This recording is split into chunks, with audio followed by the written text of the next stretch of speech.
Okay, good morning, everybody. Welcome to Brookview and happy Father's Day. Okay. It's always fun up here. So my name is Haley. I'm doing announcements today, and it's so great to see your faces here in the building and those online. Hi, John and Andrea. And I'm going to go ahead and get going. So first announcement is our barbecue, July 10th.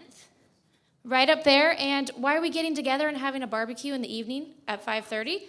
Well, Pastor Jason has been talking about in his sermons eating and drinking, and we just want to gather together as a community and eat and drink. And bring your friends, bring yourselves. You don't need to RSVP, but we want you there, okay? It's a great opportunity to get to know our community. If you have kids or you're bringing kids or your friends' kids, there is kids next door, all right? They will have pizza and a movie. So they'll be all set up there.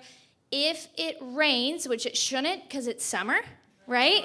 And it's July, we do have a backup plan and we will be inside. So no excuses. Come, hang out, have fun. If you would like to help, we would love to have you because we need help with setup, tear down, and that's another way to meet people and get to know people really well is when you serve and hang out. So let us know by filling out that communication card. Or you can text barbecue, BBQ, to that number. The number that you'll see soon, the church number. All right, or just fill out that communication card because we need it. Okay, let's see. Next is fill out your communication card. So if you are going to help, fill that out. Let us know you're here and do that. And then lastly, it is Father's Day. And we are so grateful. And so if you are a guy, if you're a dad or not, we just want to love you guys, and we're grateful for what you do in the world and what you bring to our church and our community. So on your way out, we have a treat for you. It's a candy bar. So you can decide, guys, if you are a big hunk or a Mr. Goodbar, and go ahead and grab that on your way out. But thank you, and I'm going to get off now.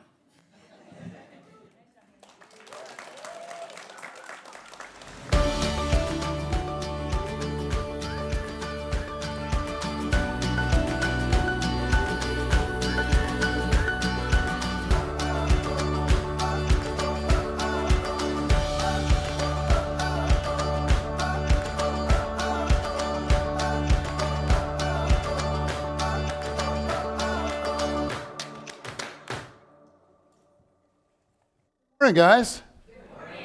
Haley, that was awesome. It's been way too long since you've given announcements. So good. Last week I talked about how Trevor's sexy. I won't do that today. That would get really weird. But that was wonderful. So, we've been talking about eating and drinking for several weeks. We've got one more week. Next week, Jen's gonna give the message, and she's gonna talk about how to make meal times meaningful. So when you're gathering with other people, how do you do that in a way that people are actually interacting on a level that is beyond surface and getting off of their devices and all of that kind of stuff? And she's a master at this, and she has whipped me into shape. It's taken like almost 25 years, but I'm getting there. But she's gonna unpack everything that she knows on this, and it's gonna be awesome. But we've been talking about eating and drinking, and one of the most shocking things about Jesus in his own day and his own culture was who he would eat with, right? Like the religious community couldn't understand it. They assumed that Jesus had a lack of discernment about people because he would offer friendship to like anybody. You know, he would welcome anybody to his table, sex workers, corrupt tax collectors, Gentiles, non-Jewish people. And one time as Jesus was teaching, there were tax collectors and prostitutes gathering all around him and just pressing in to hear what he had to say. I mean, can you imagine that? So when you think of Jesus teaching, is that what you envision? Sex workers and corrupt tax collectors just dialed in? And it says, but the Pharisees and teachers of the law, and I imagine they're kind of standing in the distance with arms folded. The teachers and the Pharisees and teachers of the law muttered, "This man welcomes sinners and eats with them." And it was not a compliment. It raised questions about his credibility. The sentiment was, he's not from God, clearly. If he was, he'd know better. And so today, I want us to think about just how inclusive God really is. Because from the first human beings onward, people have struggled to fathom the depth of God's grace. I mean, you think about the very first sin. How did the first people respond? What did they do immediately after the sin? They hid, right? They were ashamed, and so they hid. And what did God do? He came calling to them, just gently calling to them, "Where are you?" Gently drawing them out of hiding. It was not the response that they were expecting. The great criticisms of Jesus were that he broke the religious rules and that he welcomed sinners to his table. And this brings me to me and you. I just want you to think a little bit about your life these days. Is there any part of you that's been hiding from God? You know, like maybe you've been doing things that you shouldn't. Or maybe you haven't been doing things that you feel like you should.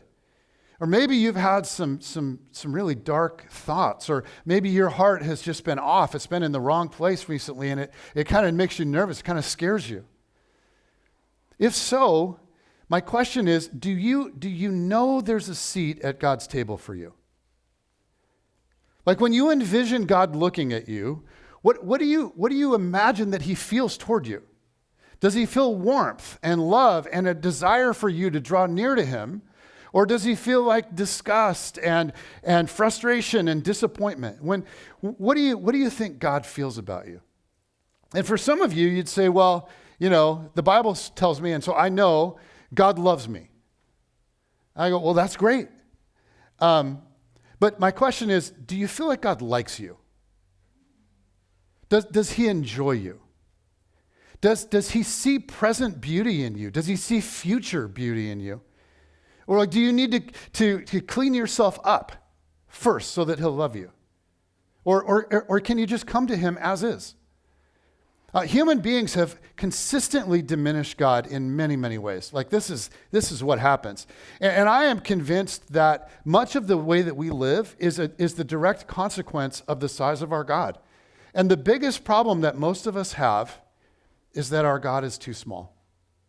We're not confident that we're in the hands of a fully competent, all-knowing, ever-present, utterly loving God that's bigger than anything else in this world. Our God is too small. And if we go through the day with a shrunken God, there are consequences. Fear and anxiety are always lurking because everything depends on me, right? My whole life, it all depends on me making it all happen, and it could all fall apart at any moment. When I have a need, if I live with a shrunken God, it feels unnatural to pray because I'm not really sure, to be honest, that God actually listens and that he acts and that prayer matters. If I live with a shrunken God, when I need to confront someone or confront something, I tend to shrink back. I tend to pull punches because if I don't live in the security of God's acceptance of me, then I become a slave to whatever it is that I think other people think of me. If I live with a shrunken God and somebody gets mad at me, like if somebody disapproves of me, then I get all worked up because I don't have the security of knowing that if a giant God loves me, if he cares for me as my Father, then the opinions of flawed, broken people are not the final word about me. So when human beings shrink God, it has consequences. They offer prayer without faith. They worship without awe, service without joy. They suffer without hope. Like nothing will diminish your life faster than living with a shrunken God. And one of the great ways that we underestimate God is just his grace. We find ourselves plagued by a sense that we're falling short, and we're just riveted by this sense that God is disappointed. If for some of you, I go, what do you think God thinks of you? And you're like, he's disappointed. Right? He's disappointed. We feel like he opposes us. And we feel like, so rather than coming to him for grace, we hide. And there's all kinds of different ways we hide. Maybe we don't pray. Maybe we don't go, we're not around Christian people. Maybe we don't go to church. Maybe we do, but we're just not authentic. There's all kinds of ways that we hide. But here's the reality of being human. Can I just say something that we all know, but we tend to forget? We all fall short. Like every single one of us falls short. We all sin. Now, here's the thing. Some of you heard me say this before. Some of us are like wild, sensational sinners. Some of us are very dull, boring sinners. Okay, but we all sin. We all do things we shouldn't do. We all don't do things that we should. And then we have all these things that we know we should stop and we don't. So I think we can all relate to the struggle Paul talks about in Romans 7. Paul writes, he says, I do not understand what I do. For what I want to do, I do not do. But what I hate, I do. For I have the desire to do what is good, but I cannot carry it out. For I do not do the good I want to do, but the evil I do not want to do, this I keep on doing. So I find this law at work. Although I want to do good, evil is right there with me. For in my inner being, I delight in God's law. But I see another law at work in me, waging war against the law of my mind and making me a prisoner of the law of sin at work within me. Can you guys relate to that? My gosh, that's my entire Christian journey. So there's the type of person, there's the type of life we want to live, right? And then there's the life that we actually live. There's the type of person we want to be, and then there's the person we actually are. And the problem is, really for all of us, if we're honest, there's a gap.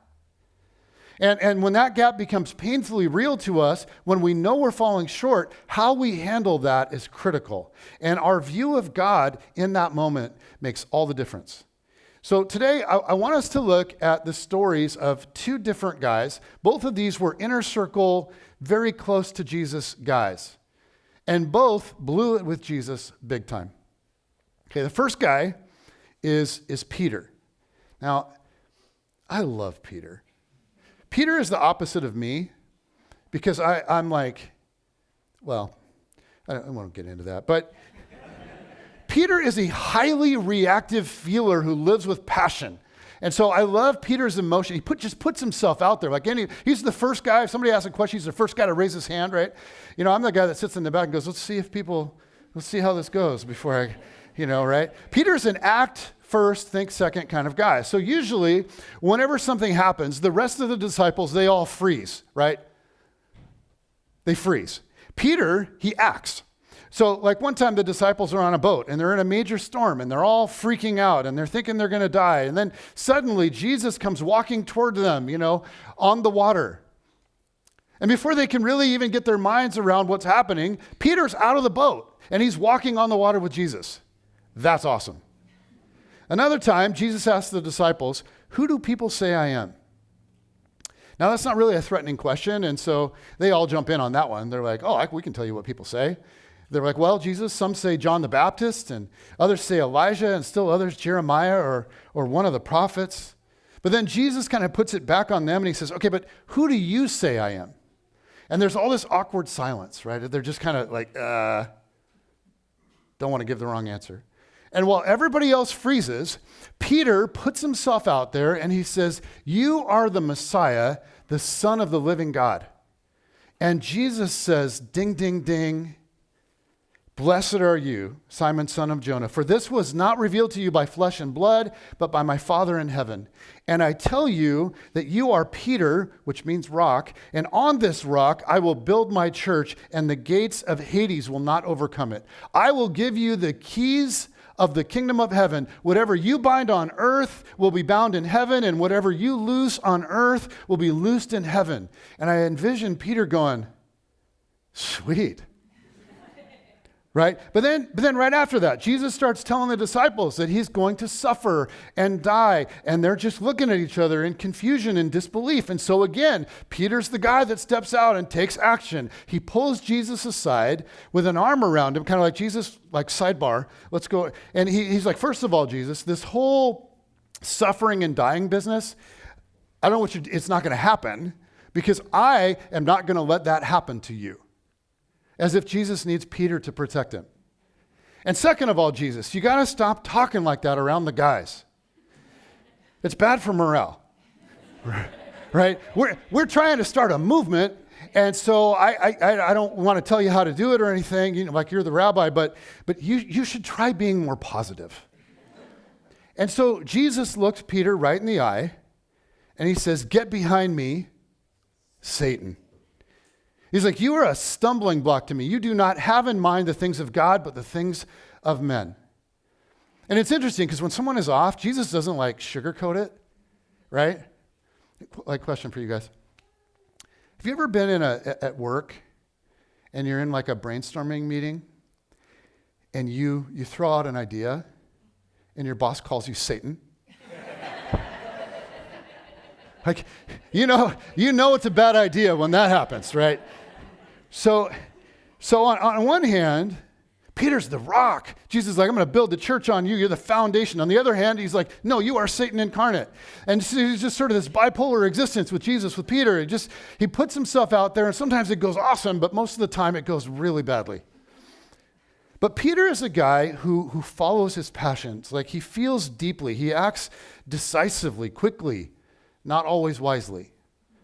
But one thing is for sure with Peter, he's not going to sit around doing nothing.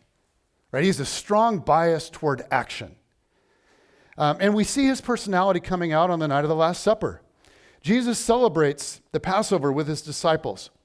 And right before, as a part of the meal, Jesus washes their feet, right, as we saw last week. And then after the meal, they worship and they sing together. And then they go to the Mount of Olives to pray. And Jesus tells them that during his suffering and his death, he's warning them. He's trying to let them know that he knows. He says that they will all fall away. And of course, Peter speaks up. He's like, "Jesus, did you say that we'll all fall away? Because clearly you've forgotten that I'm here." And so here's the conversation. It says, "You will all fall away," Jesus told them, "for it is written, 'I will strike the shepherd and the sheep will be scattered.' But after I have risen, I will go ahead of you into Galilee." Peter declared, "Even if all fall away, I will not." "Truly, I tell you," Jesus answered, "today, yes, tonight, before the rooster crows twice, you yourself will disown me 3 times. But Peter emphatically insisted, "Even if I have to die with you, I will never disown you." And all the others said the same. So here they are, they're on the Mount of Olives. They've celebrated Passover, they've worshiped, they've prayed. Jesus has shared his heart. They feel deeply connected to Jesus, and they feel deeply connected to one another. And in this moment, they are all in with Jesus, right? Especially Peter. So when Jesus says, "You will all fall away," they can't even imagine that. There's just no way. So Peter says, "Even if all fall away, I will not." In other words, like, Jesus, I don't know about all these other losers, but I'm your guy, right? And then he adds on, "Even if I have to die with you, I will never disown you."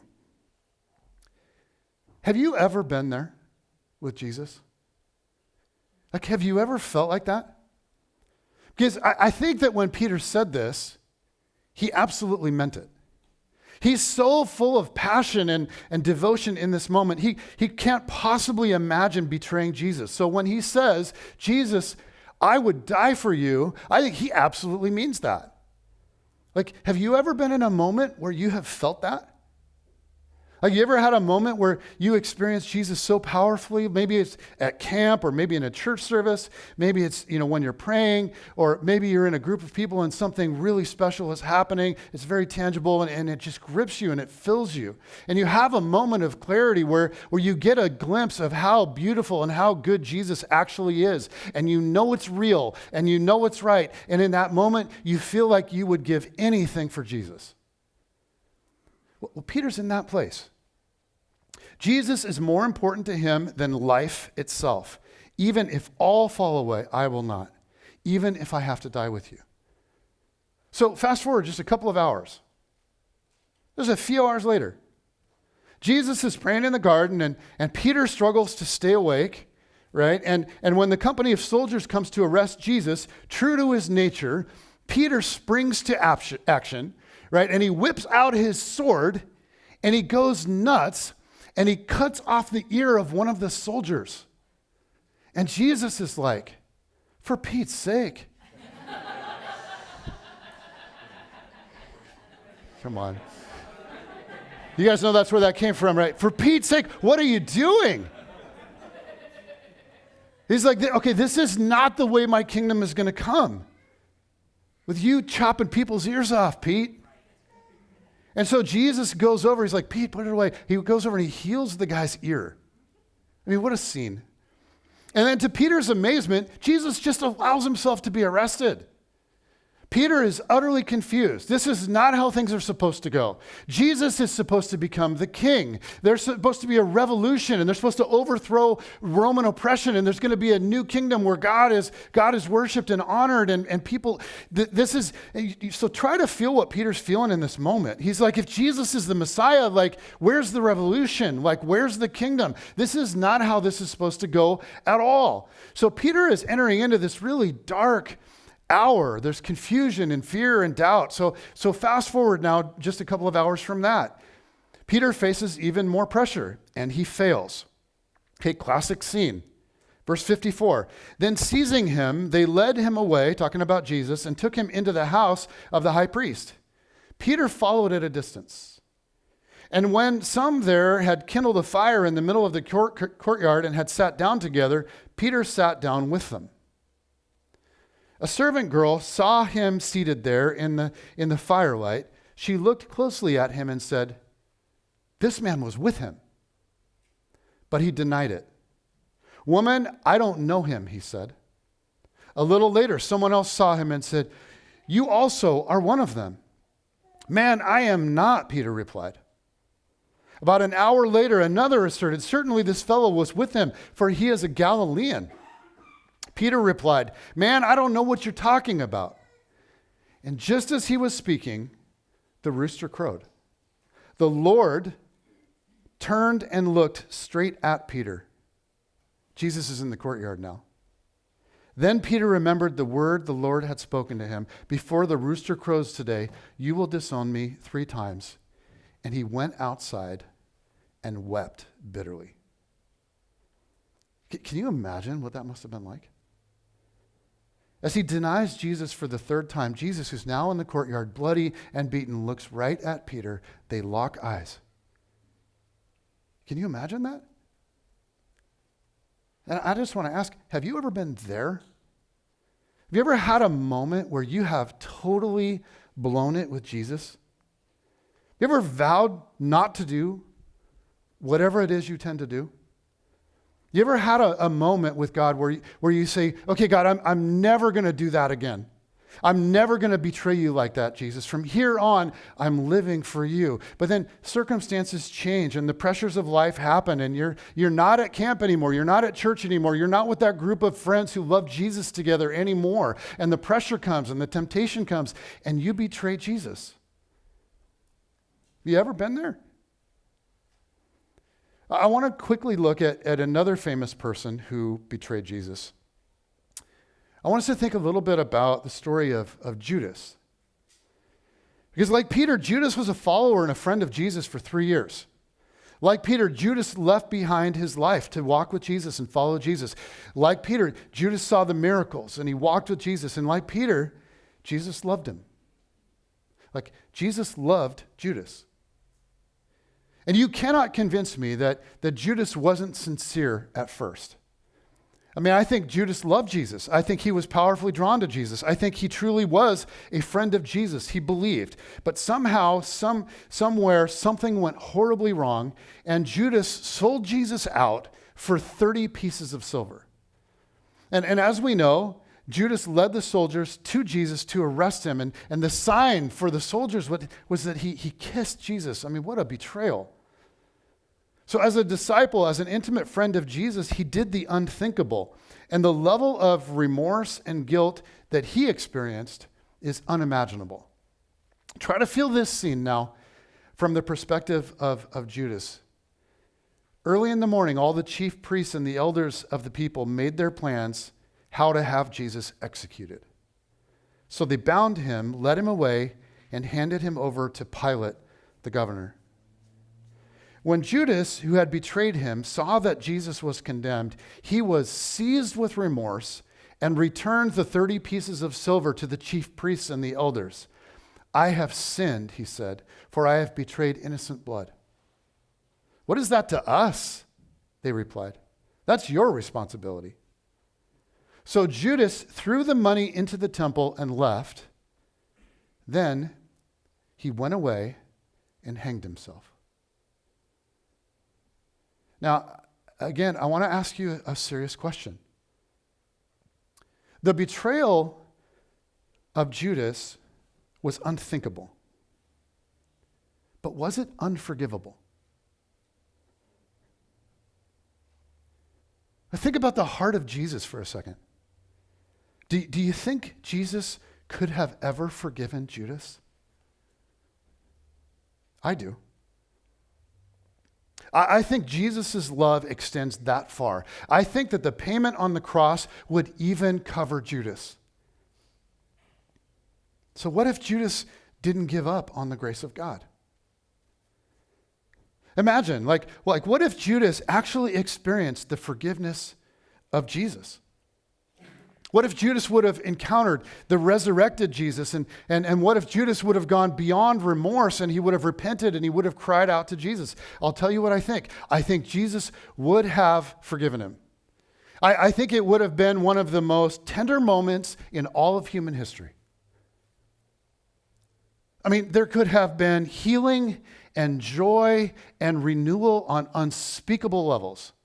And then you think about what his life could have been like after that.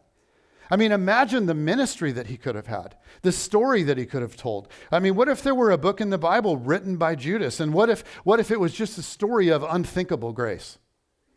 What if Judas had been a part of all the action in the early church? What if God had used him to do something amazing? But it never happened. Judas could not fathom that Christ's grace could extend that far. You guys, have you ever been there? Have you ever felt like what you've done is so bad or you've just messed up so many times that you are somehow beyond the grace of Jesus? Like maybe you're here this morning and you're actually in that place in this season of your life right now.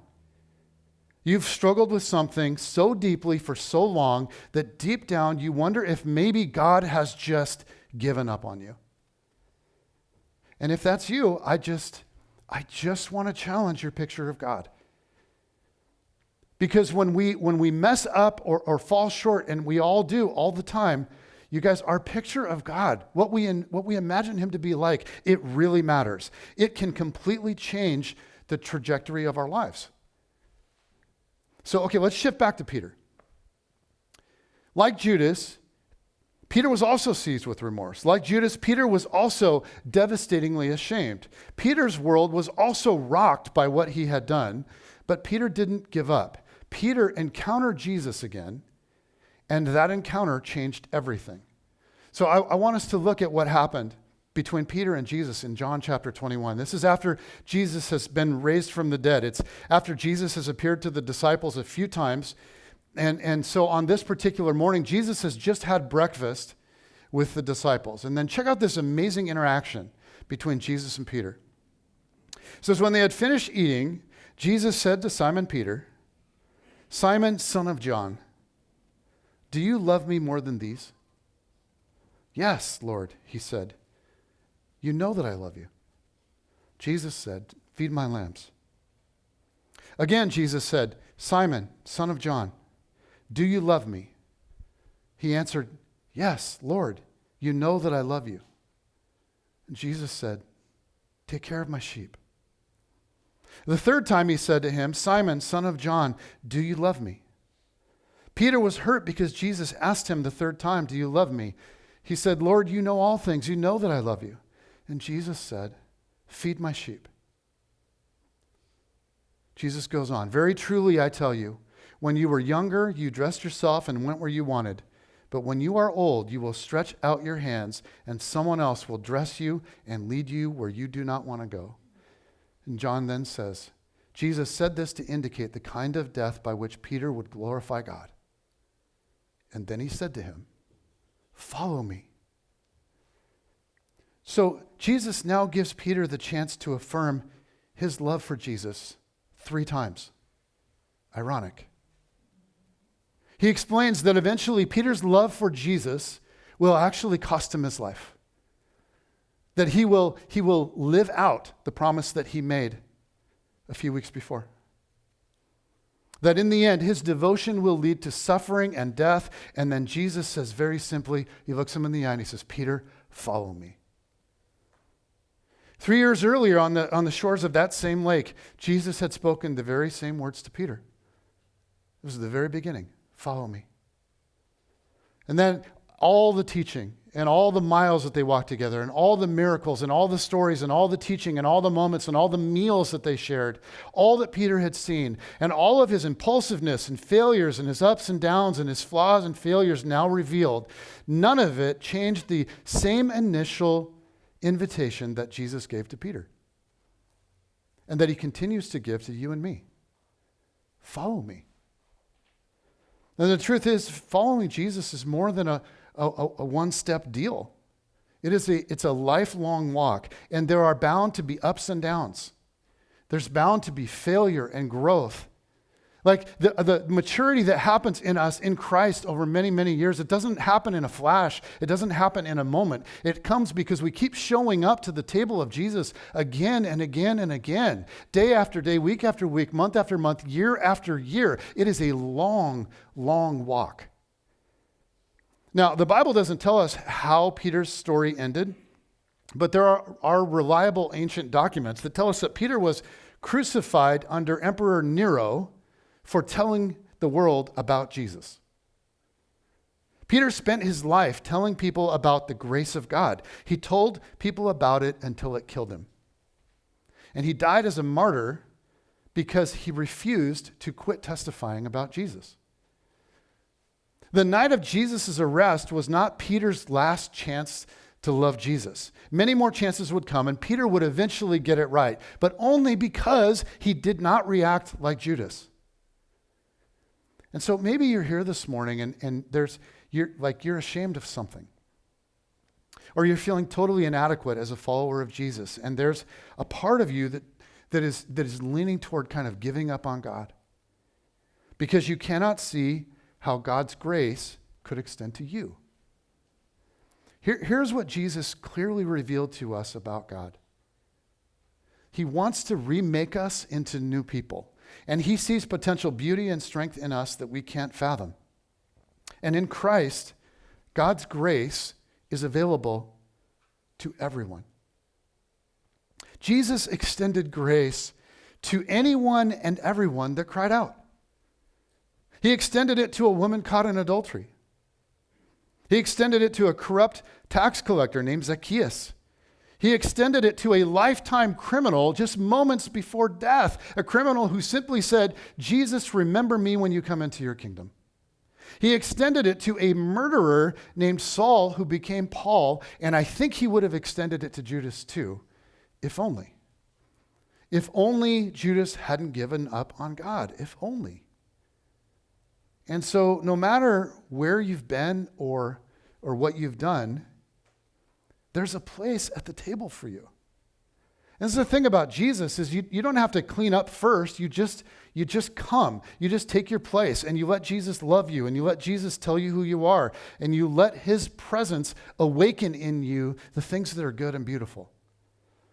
What Jesus wants us to understand is that despite our many flaws and failures, and we all have them, we always have a seat at his table. Peter returned to the table. Judas never did. The invitation of Jesus is constant.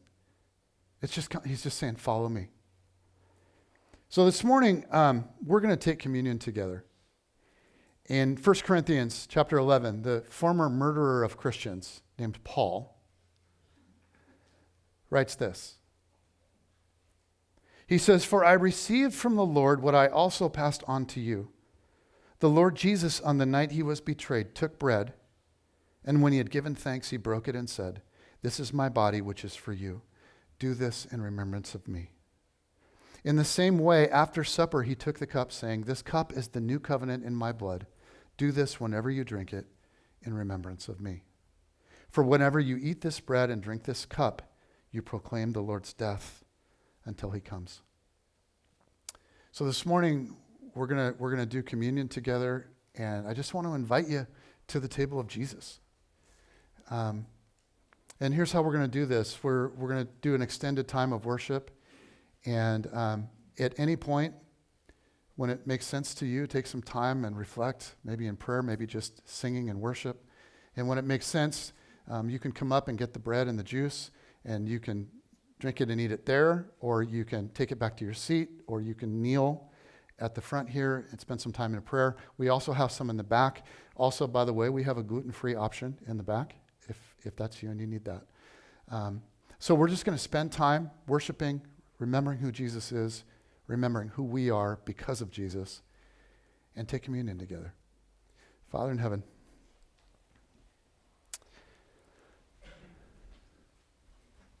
your grace is unbelievable to me.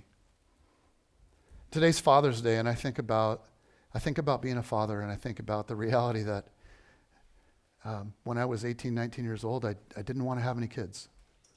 I just wanted to get married to a very wealthy career woman and travel the world in luxury. But you took me to a different place, and you gave me a different heart, you gave me different values, and you blessed me with amazing kids.